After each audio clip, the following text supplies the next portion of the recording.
지난 금요일은 우리가 3.1 운동이 일어난 지 이제 100주년이 되는 날이었습니다.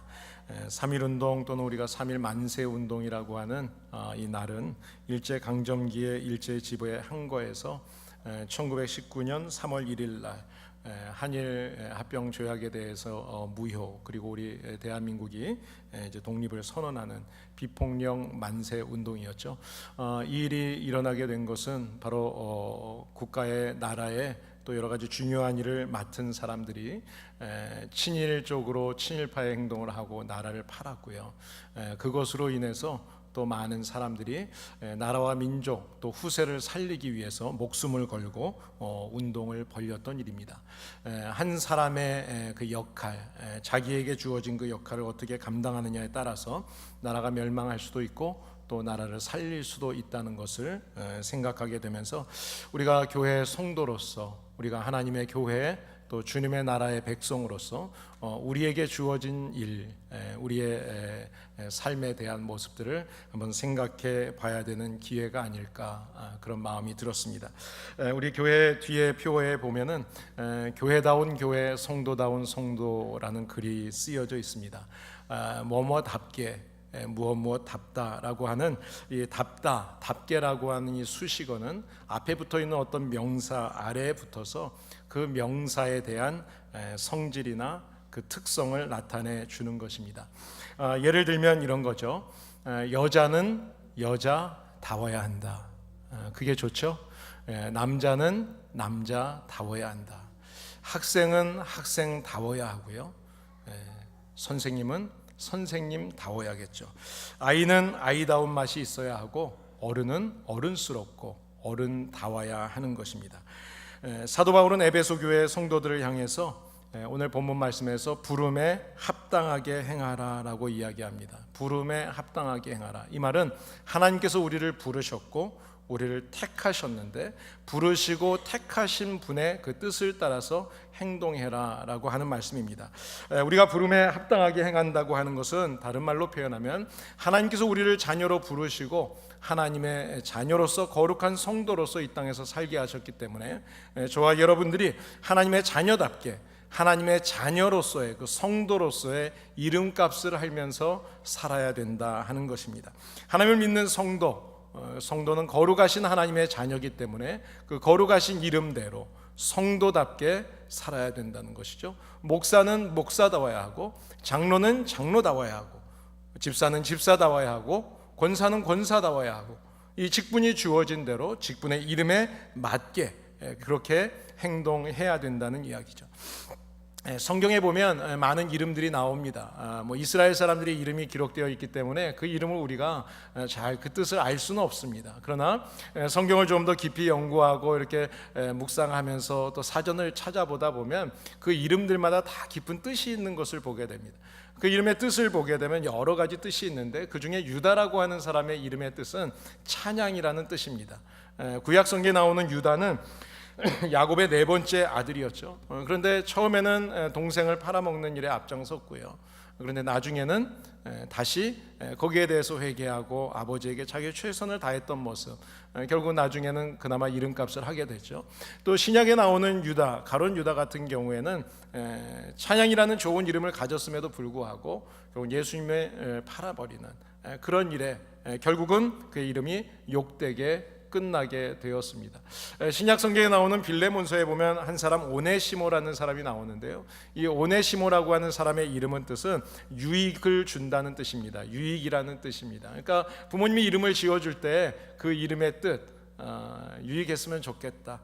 내 아들이 있는 곳마다 다른 사람들에게 유익을 끼치는 사람이었으면 좋겠다는 뜻을 가지고 지어줬겠죠. 그런데 그의 인생은 유익을 끼치는 것이 아니라 훔치고 도망하는 사람의 모습이 됐습니다. 그런데 다행히도 이 오네시모가 감옥에서 바울을 만나게 되고요. 그리고 바울을 통해서 복음을 듣고 예수님을 구주로 영접하게 됐습니다. 그래서 그 오네시모라고 하는 한 사람을 바울이 표현하면서 뭐라고 이야기하는가 하면 전에는 무익한 사람이었으나 이제는 유익한 사람이 되었다. 오네시모의 이름을 되찾았다는 이야기입니다. 오네시모를 가리켜서 나중에 나의 형제요 나의 신복이다라는 표현을 쓰기도 합니다. 오늘 우리는 하나님의 부름을 받은 성도입니다. 성도가 되었고 또 우리가 교회 안에서 하나님께서 여러 가지 직분을 맡겨주셔서 직분을 가지고 있습니다. 그렇다면 여러분, 저와 여러분들이 거룩하다고 하는, 성도라고 하는, 그리스도를 닮았다고 하는, 그리스도인이라고 하는 그런 이름의 값을 우리가 다 하고 있나요? 우리에게 주어진 직분, 내게 주어진 자리의 값을 우리가 다 하고 있습니까? 우리가 신앙의 연수가 오래됐다면, 10년, 20년, 30년을 믿어왔다면 그 신앙의 연수만큼 우리가 그런 나이 값을 하면서 살고 있습니까?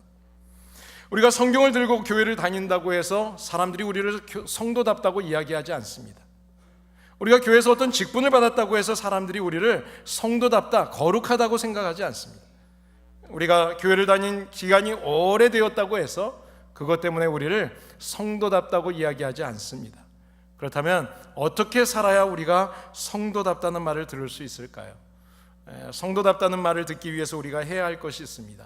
그것은 바로 우리의 모습 속에서 성도다운 모습이 보여줘야 됩니다. 성도다운 모습, 성도다운 모습. 그때 우리의 모습을 보면서 사람들은 저 사람이 성도구나, 그리스도인이구나 라는 표현을 하게 된다는 거죠.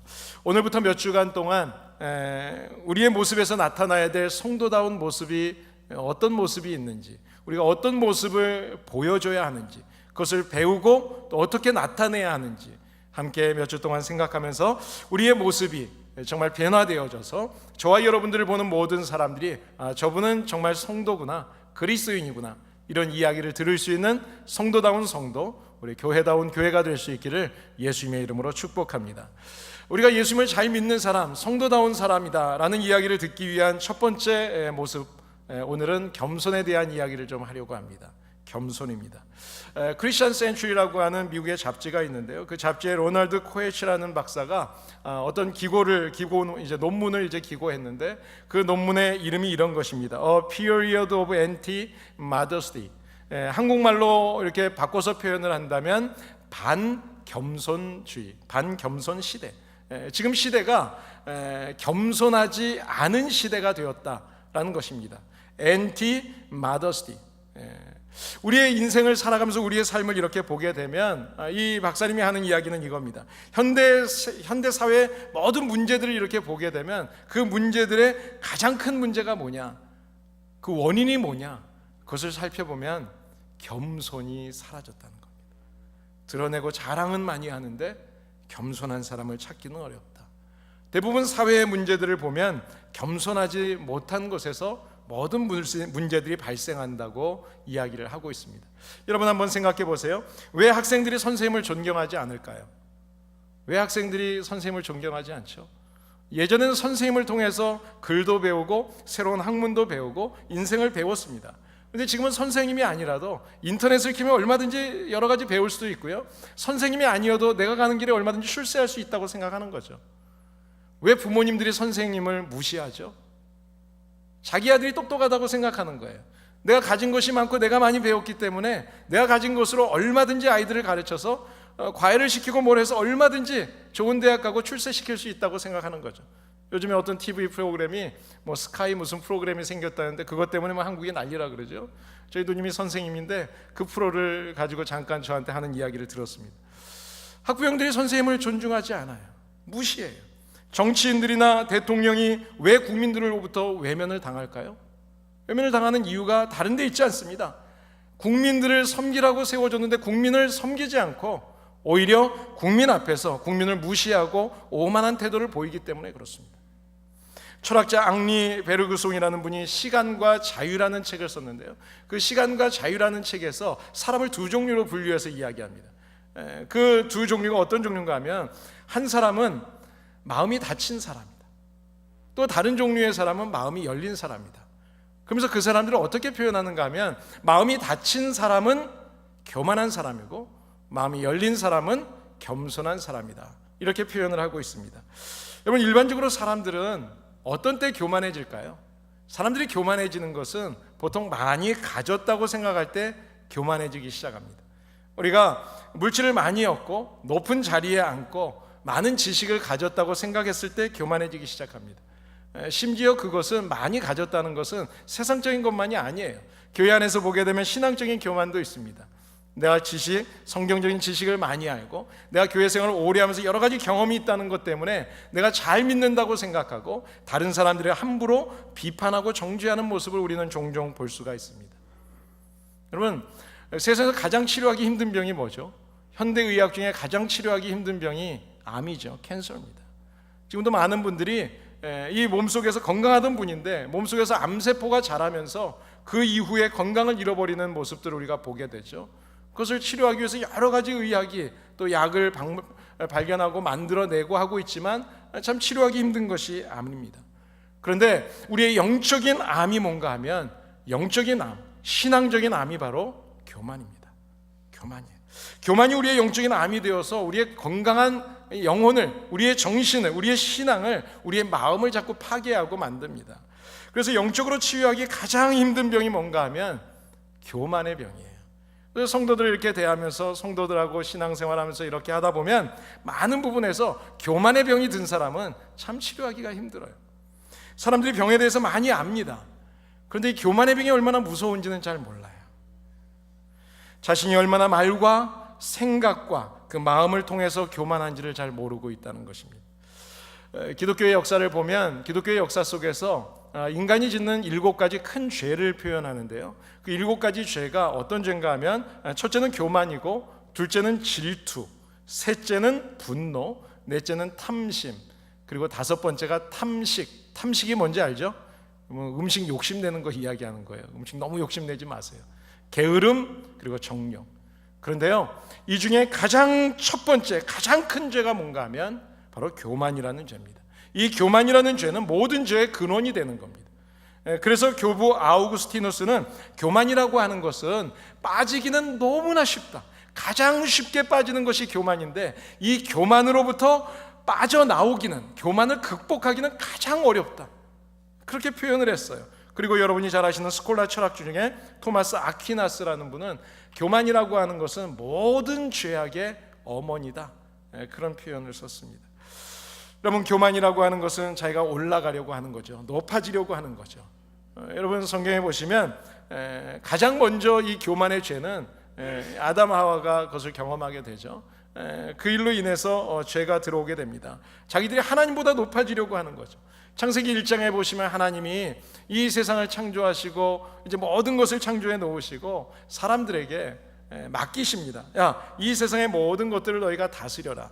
다스리는 권세, 통치하는 권세를 맡겨주셨습니다. 하나님은 자기의 형상대로 인간을 만드셨고요, 그리고 그 인간을 하나님이 다스리시는 거예요. 그러니까 인간은 하나님의 다스림을 받고 이 자연은 인간의 다스림을 받도록 하나님이 해주신 거죠. 그러니까 하나님이 우주 만물을 창조해 놓으시고 우리에게 그것을 다스리라고 맡겨주셨으면 감사하고 잘 다스려야 되는데, 하나님의 형상대로 지음을 받았어요. 피조물인데도 불구하고 하나님보다 내가 더 높아지겠다, 높은 자리에 오르겠다는 거죠. 그래서 하나님의 말씀에 도전하고 하나님의 권위에 도전했습니다. 결국은 선악과를 따먹고 죄가 들어옴으로 인해서 그 에덴 동산, 하나님이 맡겨주셨던 동산에서 쫓겨나게 되는 겁니다. 여기서부터 피 흘림의 역사의 시작이 된 것입니다. 여러분, 눈을 높이면은요 볼 수 있는 게 없어요. 하늘밖에 보이지 않아요. 우리가 귀를 높이게 되면 다른 이야기가 들려지지 않습니다. 우리가 마음이 높아지면 다른 사람의 이야기를 받아들이지 않죠. 하나님의 말씀도 귀에 들어오지 않는 겁니다. 우리 옛말에 교만한 사람은 3년을 못 가고, 우리가 세상에서 가지고 있다는 권력, 이 권세는 10년을 못 가고, 그리고 우리가 가지고 있는 이 부자들은 100년을 못 간다라는 우리 한국의 옛말이 있습니다. 왜 그럴까?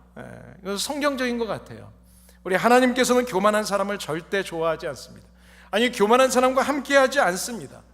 하나님은 거룩하신 분이시고, 하나님은 겸손하신 분이시고, 하나님은 우리와 늘 동행하시기를 원하시는 분인데, 그 하나님이 교만한 사람과 함께 하신다? 하나님은 생각할 수 없는 거예요. 교만한 순간부터 하나님의 축복의 손길이 떠나기 시작하는 겁니다. 서서히 떠납니다. 결국은 멸망하게 되는 것입니다. 모든 것을 잃게 되는 것입니다. 그렇기 때문에 사람에게 있어서 우리가 가장 조심해야 될 게 무엇이냐? 가장 조심할 것은요, 교만이에요. 하나님이 가장 싫어하시는 것입니다. 여러분, 교만이라는 단어의 원어의 뜻을 살펴보면 이 원어의 뜻은 이런 겁니다. 자기 자신을 위로 나타낸다. 나를 위로 이렇게 자꾸 나타낸다는 거예요. 나타낸다. 그리고 또 어떤 뜻이 있는가 하면 꼭꼭 숨어 있지 않고 자꾸 드러낸다. 머리를 드러낸다. 머리를 드러낸다. 우리가 옛날에 이렇게 숨바꼭질 할 때 꼭꼭 숨어라. 뭐라 그러죠? 머리카락 보인다 그러죠. 이 교만의 원어의 뜻에 보면 머리카락이 보인다라는 뜻이 있습니다. 나를 자꾸 드러내고 내 머리를 드러내고 싶어 하는 거죠. 반면에 겸손이라고 하는 단어의 원어의 뜻을 보면 많은 물결 속에서 자기 자신을 감추는 것입니다. 큰 물결 속에서 자기를 감추고 숨기는 거예요. 겸손이라고 하는 것은 나를 낮추고 감추는 것입니다. 그래서 겸손한 사람들의 특징을 이렇게 보게 되면 좋은 일을 하는데 드러내려고 하지 않아요. 잘 드러내려고 하지 않아요. 조용히 뒤에서 숨겨서 가진 것이 있고 배운 것이 있고 높은 자리에 있는데도 불구하고 드러내지 않으려고 해요. 신앙생활도 보면 겸손하신 분들은 보면은요, 참 성경도 많이 하시고 오랫동안 신앙생활 잘 하신 분인데도 불구하고 저는 그래요. 제가 이렇게 섬기는 일은 섬기지만 나타내는 일에는 잘 드러내지 않으려고 해요. 이 신앙의 본을 누가 보여주셨을까요? 우리가 배워야 될 이 겸손의 본을 바로 예수 그리스도께서, 우리 주님이 우리에게 보여주셨습니다. 우리가 배워야 될 겸손은 바로 예수 그리스도십니다. 예수님께서는 마태복음 11장에서 나는 마음이 온유하고 겸손하니 내게 와서 배우라 라고 말씀합니다. 예수님의 마음은 어떤 마음인가 하면 온유하고 겸손한 마음이다.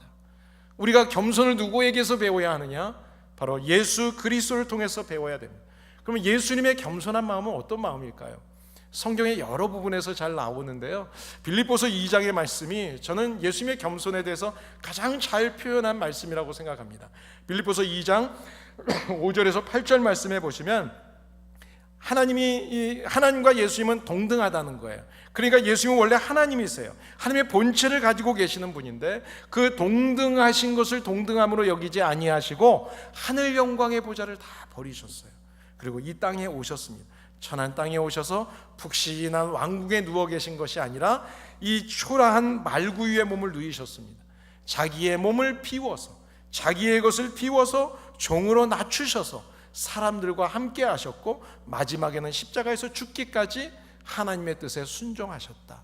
이것이 예수 그리스도의 겸손의 모습입니다. 우리가 본받아야 될 예수 그리스도, 예수님의 마음은 자신을 비우는 겸손한 마음입니다. 나를 비우고 나를 포기하고 그리고 하나님께 순종하는 겸손, 바로 이것이 예수님의 겸손의 모습입니다. 여러분, 누가 겸손한 사람일까요? 우리가 세상 속에서 겸손이라는 이야기를 많이 합니다. 물질이 많이 있는 사람은 다 교만한 사람입니까? 물질이 없어야 겸손한 사람일까요? 성공한 사람은 다 교만한 사람이고 실패한 사람이 겸손한 사람일까요? 그렇지 않습니다. 물질이 있는 사람들 중에도 겸손한 사람들이 참 많고요, 물질이 없는 사람인데도 불구하고 교만한 사람들 많습니다. 성공한 사람인데도 겸손한 분들이 참 많고요, 성공하지 못했는데도 교만한 사람들도 많이 있습니다. 겸손이라고 하는 것은 외적인 면으로 판단할 수 있는 것이 아닙니다. 그러면 우리가 이 겸손을 무엇으로 판단할 수 있을까요? 이 겸손이라고 하는 것은 바로 주님과의 거리와 관계가 있는 거예요. 조금 전에 우리가 말씀을 나눴던 것처럼 정말 주님처럼 내가 얼마나 더 내 자신을 비우고 얼마나 더 내 것을 포기하고 얼마나 하나님의 뜻을 위해서 겸손하게 순종하는가. 주님과의 거리, 주님과의 거리가 가까운 사람이 겸손한 사람이고 주님의 모습과 거리가 멀어 보이는 사람이 교만한 사람인 것입니다. 그런 의미에서 저와 여러분들이 정말 성도다운 성도, 신실한 그리스도인으로 인정받기 위해서 저와 여러분들에게 이 겸손이 반드시 있게 되기를 예수님의 이름으로 축복합니다. 자, 그렇다면 이 겸손한 사람과 교만한 사람의 결과는 어떻게 나타날까요? 성경에 보면 교만한 사람은 멸망하고 겸손한 사람은 은혜를 받는다, 이런 말씀이 너무 많이 기록이 되어 있어요. 잠언에는 특별히 많이 기록이 되어 있고요, 또 성경의 내용들을 보면, 사람들을 보면 모든 내용들이 그런 내용입니다. 교만한 사람들은 하나님이 멸망하게 하시고 겸손한 사람들은 은혜를 베풀어 주시는 이야기예요. 몇 가지 보시면 잠언 11장에 보시면 교만한 사람은 욕을 먹게 되고 겸손한 사람에게는 지혜가 있게 된다.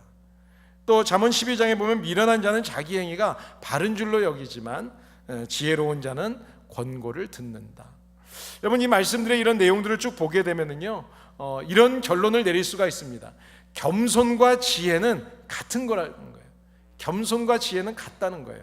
왜냐하면 겸손의 반대말이 뭐예요? 교만한 거죠. 지혜의 반대말이 뭐예요? 어리석고 미련한 거죠. 그러니까 교만한 사람은 지혜가 없고 어리석고 미련한 사람이죠. 그러나 교만한 사람은 지혜가 있는 사람입니다. 여러분, 교만한 사람을 보게 되면 우리가 쉽게 볼 수 있는 게 뭐죠? 교만한 사람의 모습 속에서 쉽게 우리가 발견할 수 있는 것은 항상 자기만 옳다 그래요. 내 말이 맞다 그래요. 다른 사람들 말은 다 틀렸다 그래요. 그리고 내가 제일이라고 표현을 해요. 그래서 자기를 늘 내세우고 다른 사람의 말을 듣지 않고 늘 무시하고, 그리고 다른 사람에게 함부로 대하죠. 그런데요, 이런 사람들에 대해서 하나님께서 멸망시키겠다, 대적해버리겠다는 거예요. 하나님이 대적하시겠다는 것은 꼴도 보기 싫다는 거예요. 왜요?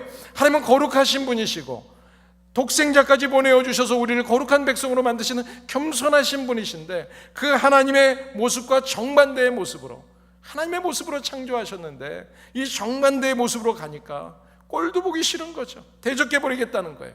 그래서 하나님께서는 무너뜨려 버리겠다는 것입니다. 여러분, 요즘에 세상이 많이 혼란하다고 우리가 많이 이야기하죠. 왜 그럴까요? 세상이 혼란한 이유는 바로 다른 것이 아닙니다.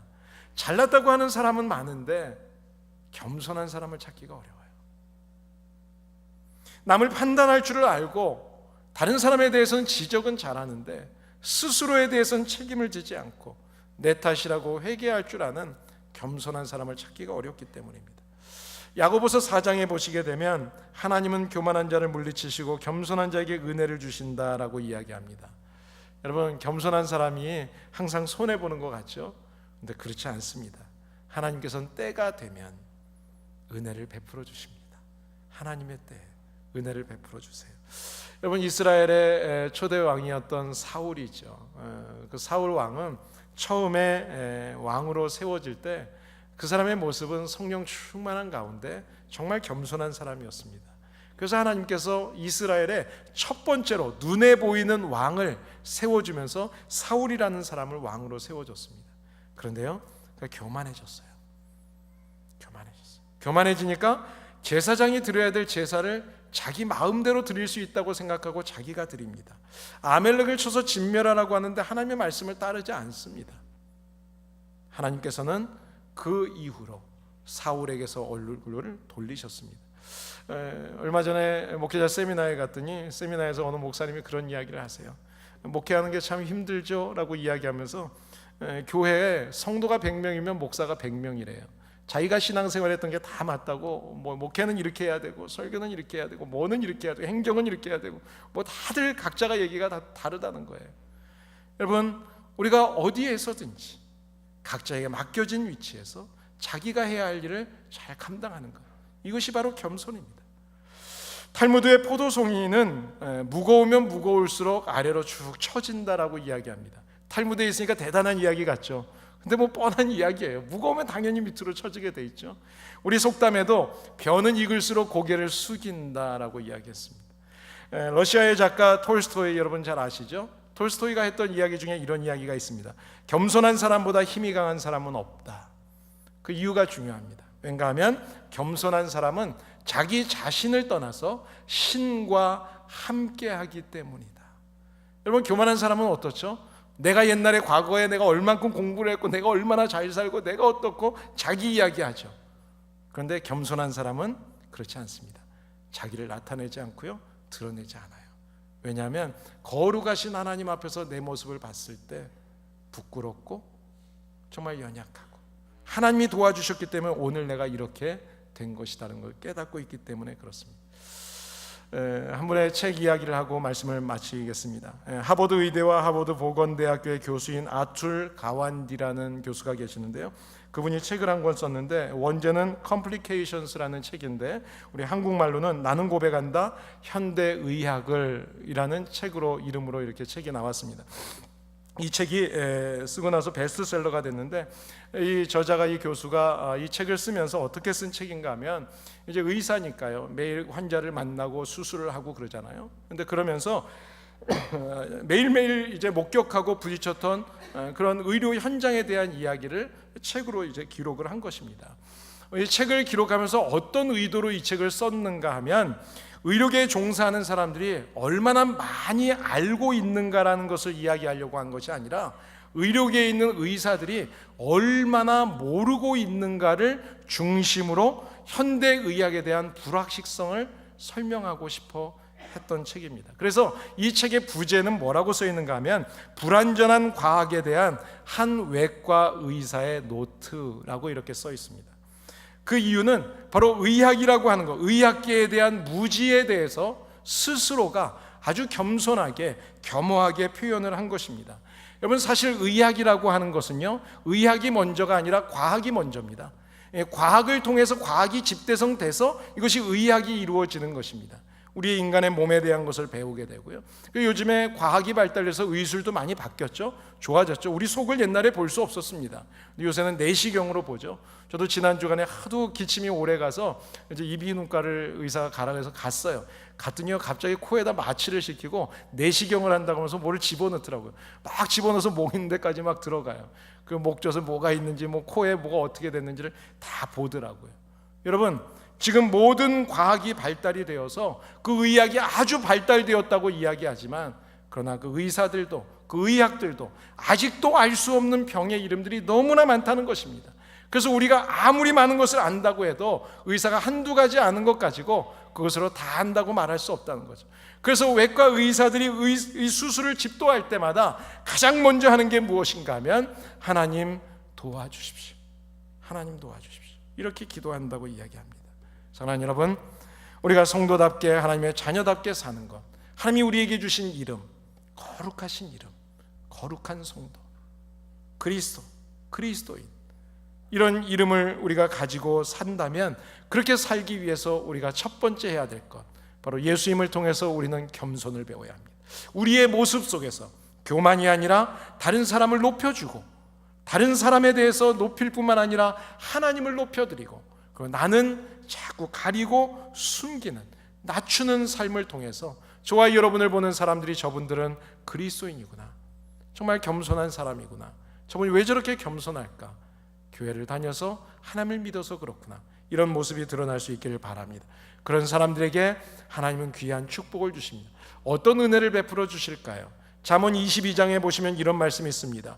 겸손과 여호와를 경외함의 보상은 재물과 영광과 생명이니라.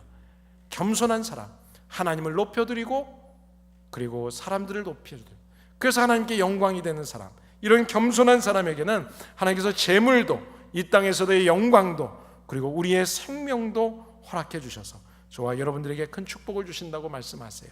사랑하는 여러분, 하나님의 은혜를 받는 통로는 바로 겸손이라는 것입니다. 우리가 겸손하면 부자가 될 수 있어요. 겸손하면 우리에게 늘 기쁨이 있고 우리의 이름이 높여질 수가 있어요. 영광 받을 수가 있어요. 우리가 겸손하면 하나님이 우리의 생명도 더 연장시켜 주심을 믿습니다. 저와 여러분들이 그렇기 때문에 지금 낮춰야 하고, 지금도 겸손해져야 하고, 비우고 포기하고 하나님의 말씀에 겸손하게 순종하셔서 하나님이 주시는 재물과 영광과 생명의 축복을 누리게 되시기를 예수님의 이름으로 축복합니다. 기도하겠습니다. 이 시간 함께 기도하실 때 말씀을 생각하시면서, 하나님, 우리들이 정말 예수 그리스도가 이 땅에 오셔서 십자가에서 죽기까지 우리를 위해 사랑을 베풀어 주셨고, 겸손을 베풀어 주셔서 우리가 이렇게 구원의 은혜를 받고 그리스도인, 거룩한 성도가 되었는데, 정말 성도답게 살지 못해서 하나님의 이름의 영광을 가리우고 살았던 적이 있었다면 주님 용서해 주시옵소서. 이제는 주님처럼 나 자신을 비우고 낮추고 포기하고 주님의 말씀 앞에 순종함으로 저희들 주님 뜻대로 살게 하여 주시옵소서. 겸손함으로 인해서 하나님 영광 돌리게 하여 주시옵소서.